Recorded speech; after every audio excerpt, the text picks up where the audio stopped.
Lep pozdrav, drago moje Šmarje, in dotaknili bi se še ene pomembne tematike in to je sproščanja.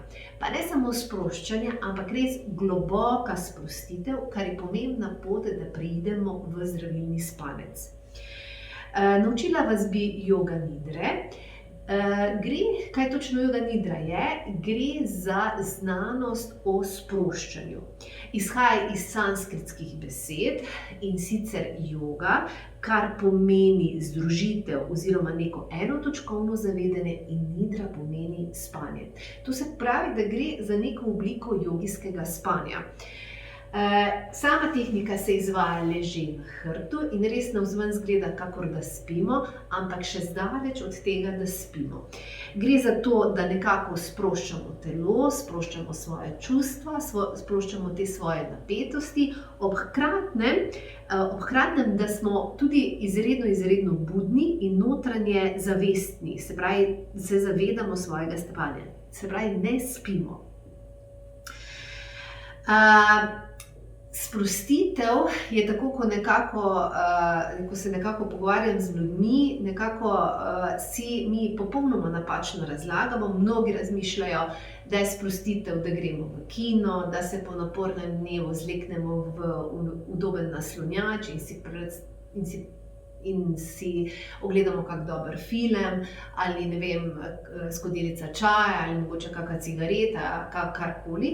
Ampak to je daleč od res te globoke sprostitve. V teh primerih gre zgolj za neka čutna razvedrila, ki so pa daleč od sprostitve, kaj šele globoke sprostitve.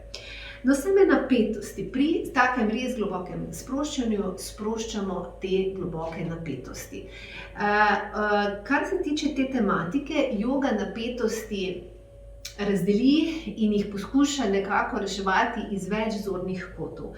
In joga govori o telesnih napetostih, govori o čustvenih napetostih in govori o duševnih napetostih. Zdaj, same telesne napetosti, gre za napetosti na tej mišični ravni, na endokrini ravni, na živčni ravni, in se z joga nidro že zelo hitro se tako telesno sprostimo. Potem druge so te čustvene napetosti. To so pa napetosti na tej čustveni bazi naše osebnosti. To so na primer občutki neuspeha, občutki sovražnosti mogoče, nesreče, neuspeha, ljubosumje, zavisti, občutkov manjvrednosti. To so pač pogosto zelo taka močni dejavniki, ki jih mogoče včasih niti si ne zmoremo priznati, mogoče jih tudi nekako jih nimamo tako ozaveščeni, in tudi še nekaj je, te ne znamo nekako jih verbalno izraziti, in zato jih nekako zelo potem globoko nekje v sebi pokopamo in potisnemo v te globje plasti, in potem so potem še bolj globoko zakoreninjena. In tudi za joga nidro nekako se soočamo s temi čustvenimi napetosti in jih potem poskušamo skozi joga nidro sprostiti. No, in tretje so duševne napetosti, so pa rezultat prevelike duševne aktivnosti. Kadar smo na primer vznotraj sebe žalostni, razdraženi, jezni, pogosto te dejavnike, se pravi ta naša stanja, pripisujemo nekim zunanjim dejavnikom ali pa nekim površinskim dejavnikom, ki pa to v večini primerov niso, ampak samo so to odgovor na naše notranje duševne napetosti. Tako da mi bomo zdaj mogoče v parih javljenjih prikazali, kako nekako poskušamo vse te tri napetosti, se pravi telesno, čustveno in duševno, nekako si pomagamo, da se sprostimo z joga nidro.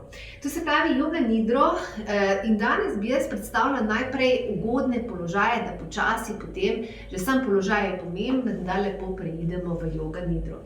Joga nidra naj bo čim bolj udoben položaj, ležeč položaj, Kar je še pomembno, da vas v tem času, ko izvajate joga nidro, da vas ne motijo. Ja?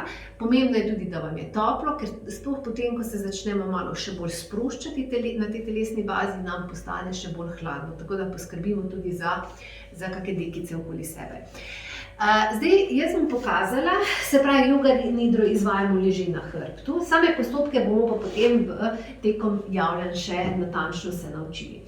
Zdaj, lahko, sploh če imate mogoče kakšne težave v hrbtenici, lahko si uporabite en takle svaljk, ki ga date pod kolena. Ja? In se vrežete na hrbet, lepo date si tudi glavo v udoben položaj. Če mogoče tukaj, če vam to povzroča bolečino v hrbtenici, lahko uporabite malo večji svaljek in si ga date pod kolena. Ja? In ste tukaj. Ja?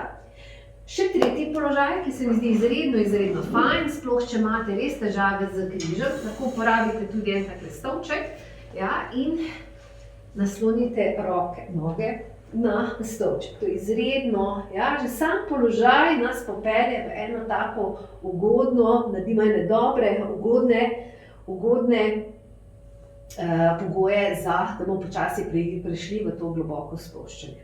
Pa zdaj, ker ostale v tem stolčku, glejte, se lepo pokrijete, da vam je toplo, ker sama joga nidra traja tam 15-20 minut, odvisno pač, ali boste šli v daljšo obliko ali krajšo, kar se bomo seveda vse naučili. Se pokrijemo, odložite očala, kar je tudi izredno fajn je, če mogoče kakšna taka prikrivala za očke, tudi oči imamo, ja, so zelo napete, tekom dneva jih veliko obremenjujemo in se lepo kar namestimo, glavo v lep položaj, pokrijemo oči in roki namestimo lahko takole malo stran, približno 30 stopinj stran od telesa in tudi dlani obrnete v strop, ker s tem lepo sprostimo tudi ramenski obroč. In že sam položaj nas počasi popelje, da se lažje sprostimo. Se pravi, da nas prav nič ne boli in to je pomembno, da lepo res prehajamo v globoko sprostitev.